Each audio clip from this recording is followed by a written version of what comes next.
बोल श्री कृष्णचंद्र भगवान की जय। ओम श्री परमात्मने नमः। 14वां अध्याय। उसके उपरांत श्री कृष्ण भगवान बोले, हे अर्जुन, ज्ञानों में भी अति उत्तम परम ज्ञान को मैं फिर भी तेरे लिए कहूँगा कि जिसको जानकर सब मुनिजन इस संसार से मुक्त होकर परम सिद्धि को प्राप्त हो गए हैं। हे अर्जुन, इस ज्ञान को आश्रय करके अर्थात धारण करके मेरे स्वरूप को प्राप्त हुए पुरुष सृष्टि के आदि में पुनः उत्पन्न नहीं होते हैं और प्रलय काल में भी व्याकुल नहीं होते हैं, क्योंकि उनकी दृष्टि में मुझ वासुदेव से भिन्न कोई वस्तु है ही नहीं। हे अर्जुन, मेरी महत ब्रह्म रूप प्रकृति अर्थात त्रिगुणमयी माया संपूर्ण भूतों की योनि है अर्थात गर्भाधान का स्थान है, और मैं उस योनि में चेतन रूप बीज को स्थापन करता हूँ। उस जड़ चेतन के संयोग से सब भूतों की उत्पत्ति होती है। हे अर्जुन, नाना प्रकार की सब योनियों में जितनी मूर्तियां अर्थात शरीर उत्पन्न होते हैं, उन सबकी त्रिगुणमयी माया तो गर्भ को धारण करने वाली माता है और मैं बीज को स्थापन करने वाला पिता हूँ। हे अर्जुन, सत्वगुण, रजोगुण और तमोगुण ऐसे ये प्रकृति से उत्पन्न हुए तीनों गुण इस अविनाशी जीवात्मा को शरीर में बांधते हैं।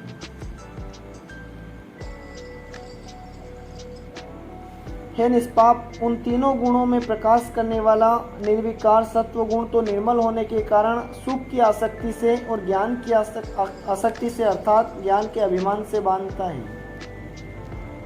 हे अर्जुन, राग रूप रजोगुण को कामना और आसक्ति से उत्पन्न हुआ ज्ञान वह इस जीवात्मा को कर्मों की और उनके फल की आसक्ति से बांधता है। और हे अर्जुन, सर्व देहाभिमानियों के मोहने वाले तमोगुण को अज्ञान से उत्पन्न हुआ ज्ञान वह इस जीवात्मा को प्रमाद, आलस्य और निद्रा के द्वारा बांधता है। क्योंकि हे अर्जुन, सत्वगुण सुख में लगाता है और रजोगुण कर्म में लगाता है तथा तमोगुण तो ज्ञान को आच्छादन करके अर्थात ढंग के प्रमाद में भी लगाता है। और हे अर्जुन, रजोगुण और तमोगुण को दबाकर सत्वगुण होता है अर्थात बढ़ता है तथा रजोगुण और सत्वगुण को दबाकर तमोगुण बढ़ता है, वैसे ही तमोगुण और सत्वगुण को दबाकर रजोगुण बढ़ता है। इसलिए जिस काल में इस देह में तथा अंतकरण और इंद्रियों में चेतनता और बोध शक्ति उत्पन्न होती है, उस काल में ऐसा जानना चाहिए कि सत्वगुण बड़ा है।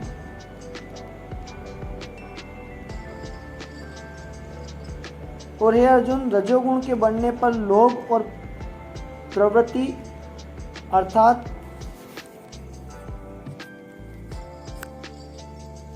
सांसारिक चेष्टा तथा सब प्रकार के कर्मों का स्वार्थ बुद्धि से आरंभ एवं अशांति अर्थात मन की चंचलता और विषय भोगों की लालसा ये सब उत्पन्न होते हैं। तथा हे अर्जुन, तमोगुण के बढ़ने पर अंतकरण और इंद्रियों में अप्रकाश एवं कर्तव्य कर्मों में अप्रवृत्ति और प्रमाद अर्थात व्यर्थ चेष्टा और निद्रादि अंतकरण की मोहिनी वृत्तियां ये सभी उत्पन्न होते हैं। हे अर्जुन, जब यह जीवात्मा सत्व गुण की वृद्धि में मृत्यु को प्राप्त होता है तब तो उत्तम कर्म करने वालों के मल रहित अर्थात दिव्य स्वर्ग आदि लोकों को प्राप्त होता है।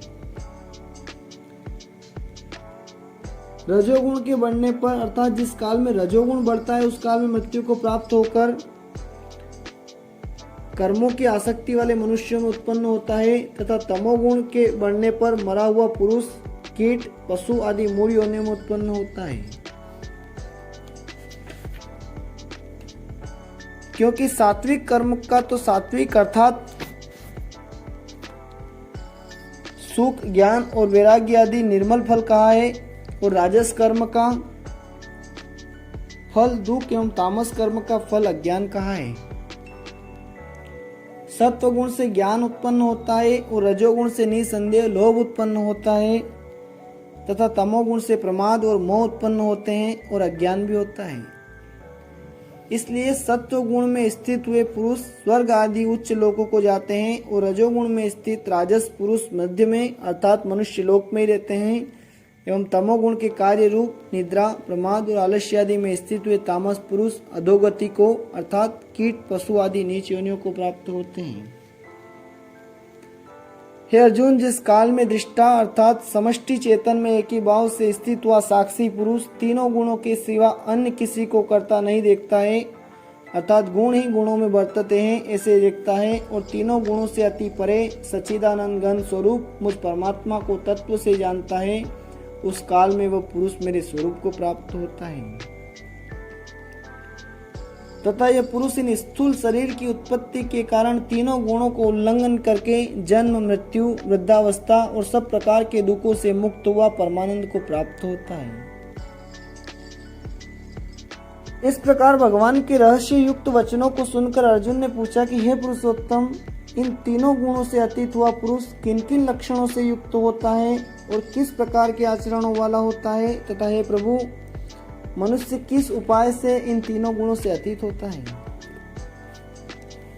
इस प्रकार अर्जुन के पूछने पर श्री कृष्ण भगवान बोले, हे अर्जुन, जो पुरुष सत्व गुण के कार्य रूप प्रकाश को और रजोगुण के कार्य रूप प्रवृत्ति को तथा तमोगुण के कार्य रूप मोह को भी न तो प्रवृत्त होने पर बुरा समझता है